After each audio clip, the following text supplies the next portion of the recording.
พูดถึงอากาศบ้านเราอย่างที่คุณยามัยบอกเลยร้อนจริงๆมีประกาศล่าสุดมานะคะจากกรมอุตุนิยมวิทยาค่ะเรื่องพายุฤดูร้อนบริเวณประเทศไทยตอนบนนะคะอันนี้เป็นฉบับที่ 13 แล้วค่ะบอกว่า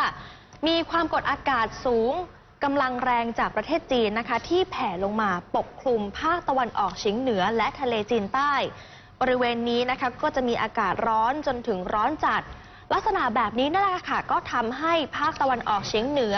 ภาคตะวันออกภาคกลางจะมีพายุฤดูร้อนเกิดขึ้นมีพายุฝนฟ้าคะนองลมกระโชกแรงลูกเห็บตกในบางพื้นที่คุณผู้ชมที่อยู่ในจังหวัดต่อไปนี้นะคะคงต้องระมัดระวังกันหน่อยค่ะทั้งที่บุรีรัมย์สุรินทร์ศรีสะเกษอุบลราชธานี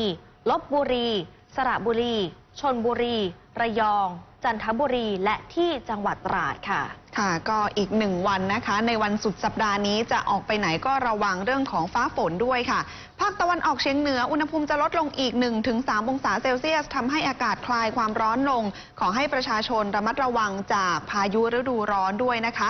ดูให้ห่างจากต้นไม้ใหญ่จากป้ายโฆษณาหรือว่าสิ่งก่อสร้างที่ดูแล้วไม่แข็งแรงค่ะแต่คือนึกถึงภาพถ้ามีลมกันโชกแรงนะคะต้องหลีกเลี่ยงการอยู่พื้นที่โล่งแจ้งต้นไม้ใหญ่หรือว่าบางทีเนี่ยป้ายโฆษณาอาจจะมีโอกาสพังลงมาได้เหมือนกันนะเร็วๆนี้เราก็เพิ่งเห็นข่าวนะคะกิ่งไม้หักลงมานี่ก็เป็นเรื่องที่กรมอุตุนิยมวิทยาเตือนมาค่ะ